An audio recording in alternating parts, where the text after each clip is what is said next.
আমার বাসার কাজের মেয়েটি প্রতিদিন সোফায় ঘুমাতো আর গভীর রাতে চিৎকার করত। আমি তা আমার রুম থেকে শুনতে পেতাম। কিন্তু কাজের মেয়েটি সকালে স্বাভাবিক হয়ে যেত। আমি পরদিন রাতে আবার সেই চিৎকার শুনতে পেতাম। আমি অবাক হতাম সেই শব্দ শুনে। তারপর কিছুদিন পর জানতে পারলাম কাজের মেয়েটি মা হতে চলেছে। আমি সেই রহস্য জানার জন্য কাজের মেয়েকে বললাম, আজ তুই আর রুমে ঘুমা, আমি তোর সোফায় ঘুমাবো। তারপর রাত যখন 2টা বাজে তখন আমার সাথে যা ঘটল তা শুনলে তোমরা ঠিক থাকতে পারবা না। তাহলে আসল ঘটনাটি খুলে বলি। আমি শারমিন। বয়স আমার 26 বছর। আপনারা প্রায় সবাই আমাকে খুব ভালো করেই চেনেন এতদিনে। আমি আমার বেশ কিছু ঘটনা আপনাদের সাথে শেয়ার করেছি এর আগে। আজ বলব কিছুদিন আগের এক রোজার ঈদের রাতের কথা। আমার ড্রাইভারের নাম সৈকত। বয়স 40 বছরের মতো হবে। প্রায় 2 বছর ধরে ও আমাদের গাড়ি চালিয়ে আসছে। ওর আচার আর চাল চলন একটু ভালো করে দেখলে যে কেউই বুঝে ফেলতে পারবে সে একটা খারাপ মানুষ। ওর বউ থাকে গ্রামের বাড়িতে, থাকে ওর সন্তানদের সাথে। সারা বছর ও ঢাকাতেই থাকে আর শুধু পূজার সময় ছুটি নিয়ে বাড়িতে যায় কয়েকদিনের জন্য। সৈকত যে একটা চরিত্রহীন তা আমিও আসার পর প্রথম দিন গাড়িতে চড়েই টের পেয়ে গিয়েছিলাম। গাড়ি চালানোর থেকে এক অদ্ভুত ভাবে তাকিয়ে থাকত। আর খাবার জন্য ঘরে এলেই আমাদের কাজের মেয়ে সাইমার দিকে তাকিয়ে থাকাতো। এমনকি আমার দিকেও তাকিয়ে থাকে সুযোগ পেলেই। প্রথম দিকে একটু কেমন কেমন লাগলেও আস্তে আস্তে ব্যাপারটার সাথে মানিয়ে নিয়েছিলাম, এটা পুরুষদের জন্য স্বাভাবিক মনে করেই। এভাবে প্রায় বছর খানেক চলে গেল। থাকার জায়গা না থাকায় ও আমাদের গ্যারেজের সাথে থাকা ছোট একটা রুমে থাকত। এতে কাজেরও সুবিধা হতো। ওকে দিয়ে ঘরের অনেক ছোটখাট কাজ ও করিয়ে নেওয়া যেত। আমি আর সাইমা প্রায় প্রতি রাতেই একসাথে টিভি দেখতাম। যখন আমার স্বামী দেশের বাইরে থাকত, রাত একটু গভীর হয়ে গেলে আমি আমার খাটে এসে ঘুমিয়ে পড়তাম। আর সাইমা একা একা আরও কিছু সময় টিভি দেখে সোফাতেই ঘুমিয়ে পড়ত। ওর ঘরে যেত না। এভাবে একদিন রাতের বেলা আমি টিভি ছেড়ে উঠে এসে আমার খাটে ঘুমিয়েছিলাম আর সাইমা সোফাতে ঘুমিয়েছিল। রাত প্রায় 2টার দিকে কি যেন একটা শব্দে আমার ঘুম ভেঙে গেল। ঘুম ভাঙার পর আমি আর শব্দটা পেলাম না। আমি আবার ঘুমিয়ে পড়তে যাব এমন সময় মনে হল ফ্রিজ থেকে একটু ঠান্ডা পানি খেয়ে নিই। খাওয়ার জন্য আমি খাট ছেড়ে ডাইনিং রুমের দিকে গেলাম। যাবার সময় ড্রয়িং রুমের মধ্যে টিভি এর হালকা আলোতে নড়াচড়া দেখতে পেলাম। আমি কোনো আওয়াজ না করে দাঁড়িয়ে গেলাম কি হচ্ছে তা দেখার জন্য। যা দেখলাম তাতে আমার মুখ যেন হা হয়ে মাটিতে পড়ে যাবার দশা হলো। আমি এই দৃশ্য দেখে পুরো হতভম্ব হয়ে গেলাম। আমার মাথা যেন কাজই করছিল না। আমি প্রায় 10 মিনিট মতো মনে হয় দাঁড়িয়ে দাঁড়িয়ে সাইমার এক অদ্ভুত দৃশ্য দেখছিলাম। সৈকত আর সাইমার দৃশ্যটা দেখে আমি আর নিজেকে ধরে রাখতে পারছিলাম না। তাই কোনো কিছু করে বসার আগে আমি তাড়াতাড়ি ওখান থেকে সরে এলাম। আর পানি খেয়ে কোনো শব্দ না করে আমার খাটে ফিরে আমি যা দেখেছিলাম, সাইমা এমন করতে পারে আমার কল্পনার বাহিরে। আমি এসব কি দেখছি? সাইমা তাহলে সৈকতের সাথে কি প্রতিরাতে? না, এটা কিছুতেই আমি মেনে নিতে পারছি না। কি হচ্ছে আমার ঘরে এসব? আমি জানতাম কাজের মেয়েটি অনেক ভালো ছিল।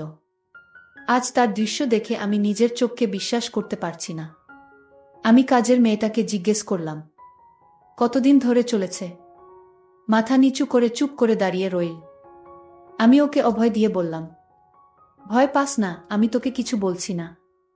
কিন্তু ও যদি তোরে কিছু বলে তাহলে আমি ওকে পুলিশে দেবগু।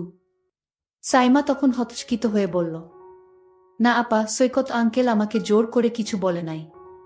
আমিই তো ওকে বলেছি। আমরা প্রায় 2 মাস ধইরা আমাদের চলেছে আমি ওর কথা শুনে অবাক হয়ে গেলাম। একটু পরে ওকে বললাম, কি বলছিস? তোর বাপের বয়সী একটা লোকের সাথে 2 মাস ধরে? ওকে তো তুই কাকা বলে ডাকিস। তার উপর ও একজন হিন্দু গো। সাইমা আমার কথা শুনে পুরো চুপ মেরে গেল। মাথা নিচু করে দাঁড়িয়ে রইল। আমি বললাম, কি রে, কিছু বলছিস না কেন? ও কাচুমাচু করে বলল, আপা, বিয়া ভাঙছে আমার 1 বছর আগে। তাই উনি যখন কইল তখন আমি আর না করতে পারলাম না। উনি আমাকে বিয়ের প্রস্তাবও দিয়েছে। হায় রে বোকা মাইয়া, হিন্দু ছেলে তোরে বিয়া করবে? দয়া কইরা কাউরে কিছু বইলেন না আপা। আর ওনারে আপনার বাসার কাজ থিকা বের কইরা দিয়েন না ঘে। আমি বললাম, আচ্ছা, কিন্তু তোর একবার ও মনে হলো না যে তুই একটা হিন্দু লোকের সাথে? উত্তরে সাইমা বলল, আপা, উনি হিন্দু হলে কি হবে, ওনার আচরণ অনেক ভালো। উনি মুসলমানের চেয়ে অনেক ভালো। আমি কত মুসলমান দেখেছি, কিন্তু ওনার মতো আমি কাউকে দেখিনি। যে উনি একজন হিন্দু তা শুধু নামে মাত্রই। আমি ওর কথা শুনে পুরোপুরি চুপ হয়ে গেলাম। আর কিছু না বলে আমি ওখান থেকে চলে এলাম। এভাবেই চলছিল ওদের। আমি মাঝখানে আরও অনেকবার ওদেরকে ড্রয়িং রুমের সোফাতে দেখেছি একসাথে বসে গল্প করতে। আমি আর বাধা দেইনি সাইমার কথা চিন্তা করে। এখন আসি মূল ঘটনায়। সেদিন রাতে আমি আর সাইমার অন্যান্য রাতের মতো ড্রয়িং রুমে বসে টিভি দেখছিলাম। রাত প্রায় 12টা বাজে। তার দিকে সাইমা আমাকে জিজ্ঞেস করল, আমি ঘুমাতে যাব কিনা। আমি না বললে ও বলল, সারা দিন বাড়ির কাজের চাপে ও খুব ক্লান্ত। ও ওর রুমে ঘুমাতে চলে যাচ্ছে। এই বলে ও চলে গেল ঘুমাতে। আমি সোফাতে শুয়ে টিভি দেখতে লাগলাম। প্রায় আধা ঘন্টা টিভি দেখার পর আমারও খুব ঘুম আসতে লাগলো। কিন্তু আমি টিভি ছেড়ে বেডরুমে গেলাম না। টিভি দেখতে দেখতে আমি সোফাতেই শুয়ে ঘুম ঘুম চোখে টিভি দেখতে লাগলাম। কিছুক্ষণের মধ্যেই আমি ঘুমিয়ে গেলাম। রাত হয়তো তখন 2টা হবে। হঠাৎ একটা শব্দের কারণে আমার ঘুম ভেঙে গেল। ঘুম ভাঙার পর আমার কয়েক মুহূর্ত সময় লাগলো। পুরোপুরি সম্বিত ফিরে পাবার পর আমি বুঝতে পারলাম কি ঘটতে যাচ্ছে। আমি ঘুমের ভান ধরে ঘুমিয়ে রইলাম। আমি বুঝতে লাগলাম দেখি কি হয়। সৈকত যখন আমার সোফাতে সাইমা ভেবে আসলো। এরপর লোকটা বলে উঠল, কিরে সাইমা, এমন করিস না, আজকে কি হইল? আমার সাথে কোনো কথা বলছিস না যে? তুই কি আমার সাথে রাগ করেছিস? আমি গলার আওয়াজ শুনেই বুঝতে পারলাম যে লোকটা আর কেউ নয়, আমাদের ড্রাইভার সৈকত। আমাকে ভুলে সাইমা মনে করে এখানে চলে আসছে। সৈকত বলল, কিরে সাইমা, আজ তোর কি হয়েছে, কোনো কথা বলছিস না কেন? কি রে, চিল্লায় ম্যাডামরে উঠায় ফেলবি নাকি? আমি বুঝতে পারলাম যে ওকে কিছু না বললে ও এখান থেকে যাবে না।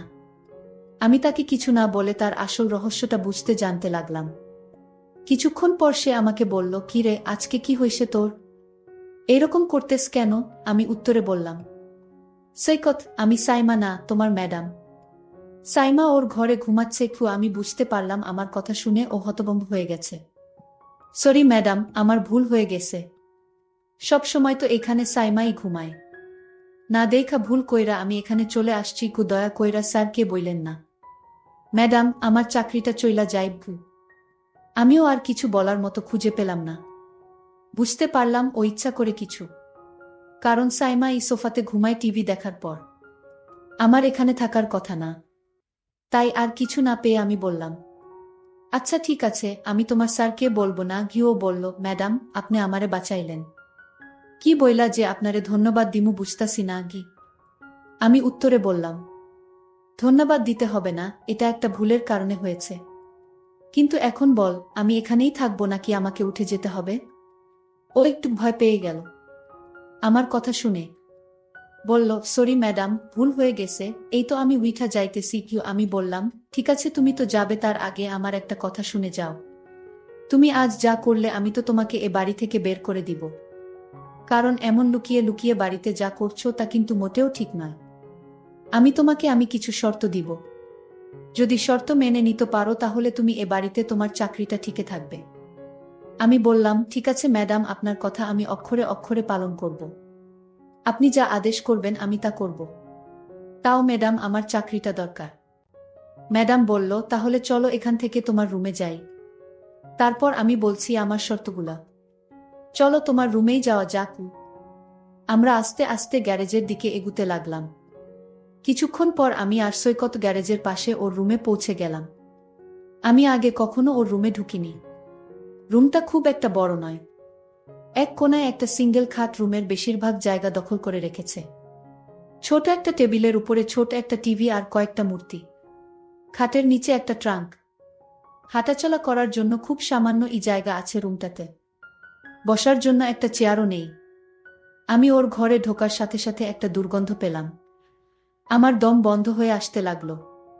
বেশ কষ্ট করে শ্বাস নিতে হচ্ছিল। আমার অবস্থা দেখে ও বলল, এই তো ম্যাডাম, 2 মিনিটের মধ্যে ঠিক হয়ে যাবে। আমি ফ্যান ছাইরা দিতেছি কি, এই বলে ও ফ্যান ছাড়ল। মিনিট 2 পরে আমি মোটামুটি ঠিক হয়ে গেলাম। সবকিছু স্বাভাবিক হবার পর আমি বললাম, আচ্ছা, তাহলে আর দেরি না করে আপনার শর্তগুলো শুনে নেওয়া যাক। বলেন ম্যাডাম, বলেন আমার কি করতে হবে? নয়তো আমার যেতে অনেক দেরি হয়ে যাবে। আমি এর কথা শুনে হেসে বললাম, আমি আজ তোমাকে যা বলবো তোমার কিন্তু তাই করতে হবে। আমি বললা, ঠিক আছে ম্যাডাম, আপনি বলুন। আমি তখন সৈকতকে বললাম, তুমি সাইমার সাথে যা করেছিলে আমিও তা করতে চাই। ম্যাডামের এমন কথা শুনে আমার গলা শুকিয়ে গেল। আমি ম্যাডামকে বললাম, আমি এক গ্লাস ঠান্ডা পানি খেয়ে তারপর বলছি। সৈকত তখন এক গ্লাস ঠান্ডা পানি খেয়ে বলল, ম্যাডাম আপনি যা বলেছেন তা কোনোদিন সম্ভব না, কারণ আপনি একজন বড় লোকের মেয়ে ম্যাডাম। আর আমি আপনার গাড়ির ড্রাইভার, আপনি একবার ভেবে দেখেছেন? আমি বললাম, সৈকত তুমি যদি আমার কথা রাখো তাহলে আমি তোমাকে একটা পুরস্কার দিব। আর সেই পুরস্কার পেলে তুমি অনেক খুশি হবে আমি আশা করছি। ম্যাডাম আপনার কথা কি আমি না রেখে পারবো? আপনি যা বলবেন তাই হবে। ম্যাডাম তখন বলল, তাহলে দেরি করছো কেন? যাও, আমি এখন যা বলবো তাই করো। তুমি প্রথমে ঘরের জানালাটা বন্ধ করে দিয়ে আসো। আমি ম্যাডামের কথা শুনে অবাক হয়ে গেলাম। আমি ম্যাডামকে বললাম, ম্যাডাম ঘরের জানালা খোলা রেখে কি বলা যায় না? ম্যাডাম তখন রাগ দেখিয়ে বলল, আমি যা বলছি তাই করো, অতিরিক্ত কথা বলবে না। আমি বাধ্য হয়ে ম্যাডামের কথায় ঘরের জানালা বন্ধ করলাম। এবার ম্যাডামকে বললাম, এখন কি করতে হবে? ম্যাডাম বলল, যাও এবার দরজাটা বন্ধ করা। আমি ম্যাডামকে বললাম, ম্যাডাম কি বলছেন? আমি বললাম, একদম চুপ, তুমি আমায় কথা দিয়েছ আমি যা বলি তা তুমি পালন করবে। তাহলে তুমি এখন এরকম আমতা আমতা করছো কেন? আমি ম্যাডামের কথা রাখতে গিয়ে ঘরের দরজাটা লক করে দিলাম। আমি বললাম, ম্যাডাম এখন কি করতে হবে আদেশ করুন ম্যাডাম। ম্যাডাম বলল, এবার ঘরের লাইটটা নিভিয়ে দাও। আমি তখন সত্যি ভয় পেয়ে গেলাম। ম্যাডামে কি পাগল হয়ে গেছে নাকি? আমি বললাম, ম্যাডাম আমি পারবো না, আপনি গিয়ে লাইট বন্ধ করুন। ম্যাডাম বলল, বেয়াদব, আমার মুখের উপর কথা বলিস তুই? আমি ম্যাডামের কথা শুনে বললাম, ম্যাডাম ঠিক আছে, আপনি রাগ করবেন না, আমি বন্ধ করছি। আমি তখন হেসে হেসে বললাম, সৈকত আমি জানি তুমি একজন ভালো মানুষ, আর তাই আমি তোমাকে একটা কথা বলবো, আর সেটা হলো আমি চাই তুমি হিন্দু থেকে মুসলমান হয়ে যাও। যদি তুমি হিন্দু থেকে মুসলমান হও তাহলে তোমার সাইমাকে আমি তোমার সাথে বিয়ে দিব। আর সাইমা যেহেতু মুসলাম আর তাই তার বাবা এটা মেনে নিবে না। আমি ম্যাডামকে বললাম, ম্যাডাম কিন্তু। আমি বললাম, কোনো কিন্তু না, তুমি আমায় আগেই কথা দিয়েছ আমার কথা রাখবে। আর তাছাড়া সাইমা মা হতে চলেছে, আর তাই তোমার এখন তাকে বিয়ে করতে হবে। আর তোমার ঘরে আমি আসার কারণ হচ্ছে আমি তোমাকে পরীক্ষা করছিলাম তুমি ভালো না খারাপ। আসলেই তুমি একজন ভালো মানুষ, তুমি আমার পরীক্ষায় পাশ করলে। সাইমা যা বলছে তাহলে তা সত্যই বলছে। আসলে তোমার মতো মানুষ খুব পাওয়া বড় কঠিন। আমি সাইমার সাথে তোমার বিয়ে দেওয়ার জন্যই তোমাকে এখানে নিয়ে এসেছি। সৈকত বলল, ম্যাডাম আপনার যা ভালো মনে হয় তাই করেন। বন্ধুরা, আজকের গল্পটি তোমাদের কাছে কেমন লাগলো তা অবশ্যই কমেন্ট করে জানাতে ভুলবেন না। আর প্রতিদিন এরকম নতুন নতুন গল্প পেতে আমার চ্যানেলটিকে সাবস্ক্রাইব করে পাশে থাকবেন। ধন্যবাদ।